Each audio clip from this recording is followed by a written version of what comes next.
కష్టాలు రాకుండా అందరూ బాధపడకుండా సుఖంగా ఉండాలని ప్రే చేస్తున్నాను. మొట్టమొదట నేను చూసింది నెల్లూరు దగ్గర గూడూరులో ఒక కాంపిటీషన్లో వాళ్ళు పిల్లలు కాంపిటీషన్ పెట్టారు. అప్పుడు ఇంకా చిన్నవాడు. కాంపిటీషన్లో గెలిచిన వాళ్ళకి ప్రైజ్ ఇవ్వడానికి నన్ను పిలిచారనమాట. నేను మెడ్రాస్ నుంచి గూడూరుకి వెళ్ళాను.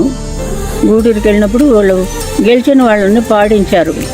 పాడించినప్పుడు అబ్బాయి చాలా బాగా పాడాడు. బాలసుబ్రహ్మణ్యం చాలా మంచి గొంతు, చాలా ఎంత బాగుందంటే న్యాచురల్గా తన వాయిస్ ఎవరిని కాపీ చేయకుండా కరెక్ట్గా చాలా బాగా పాడాడు. చాలా బాగా పాడితే తనకైనా సొంతంగా భగవంతుడు గొంతు ఇచ్చాడు కదా, ఆ గొంతులోనే పాడాడు, ఎవరిని కాపీ చేయలే. నేను చెప్పాను, నీ గొంతులోనే నువ్వు పాడావు, చాలా బాగుంది, ఎవరిని కాపీ చేయకుండా బ్రహ్మాండంగా పాడావు, నువ్వు సినిమాలో పాడావంటే గొప్పగా రాణిస్తావు, నువ్వు ఫేమస్ అయిపోతావు అని చెప్పాను, దీవించాను. నమస్కారం చేశాడు.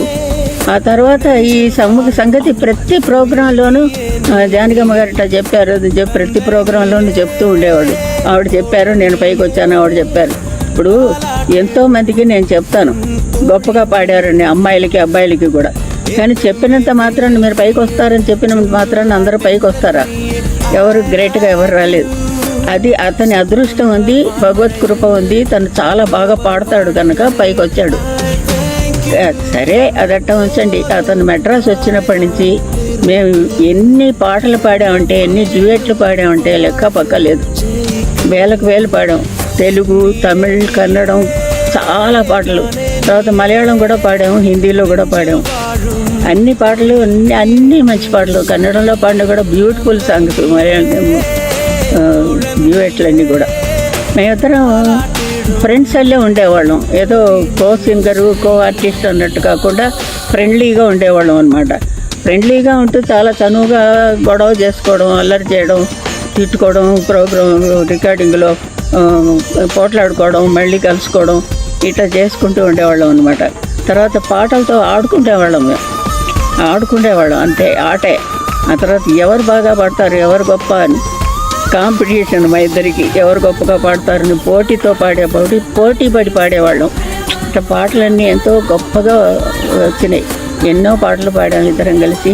అది మర్చిపోలేని విషయం జీవితంలో. ఒకసారి 3 నెలల ముందర మైసూరుకి వచ్చాడు తను. నేను మైసూరులో ఉంటున్నా కదా, మైసూరుకి వచ్చినాడు. ఇక్కడ ప్రోగ్రాం జరిగిందనమాట. ముందు రోజు సాయంకాలం మా ఇంటికి వచ్చాడు. మా ఇంటికి వచ్చి మా అబ్బాయితో నాతో కూడా చాలాసేపు మాట్లాడాడు. ఇక్కడే భోంచేశాడు. తర్వాత తను సెల్లులో పాటలు వినిపించాడు నాకు, తను మ్యూజిక్ చేసినవి. ఇప్పుడు తను మ్యూజిక్ చేసిన పాటలు నేను ఎన్నో పాడాను. తను పిక్చర్లు చేశాడు కదా, నేను కూడా కొన్ని ప్రైవేట్ సాంగ్స్, పిక్చర్ కూడా మౌన పోరాటం చేశాను. అందులోనూ తను పాడాడు. తన మ్యూజిక్లో నేను పాడా, నా మ్యూజిక్లో తను పాడాడు. అట్లా ఎన్నో సంఘటనలు ఇవన్నీ మర్చిపోలేనివి. ఉండగా మైసూర్లో ప్రోగ్రాం చేశాడు అనమాట తను. అసలు కోయిన్సిడెంట్గా ఏంటంటే మైసూర్లో లాస్ట్ ప్రోగ్రాం, నా జీవితంలో లాస్ట్ ప్రోగ్రాం నేను మైసూర్లో చేశాను. అతను కూడా లాస్ట్ ప్రోగ్రాం మైసూర్లోనే చేశాడు. మళ్ళీ ఆ తర్వాత అతను ప్రోగ్రామే చేయలేదు ఎక్కడని. ఈ లోపల హైదరాబాద్ వెళ్ళడం, రావడం, హాస్పిటల్లో చేరడం, అనవసరంగా 51 రోజు హాస్పిటల్లో ఉండి నానా కష్టాలు పడి, బిడ్డ ఎంత అవస్థపడ్డాడో పడి ఆఖరికి మనందరినీ వదిలేసి వెళ్ళిపోయినాడు.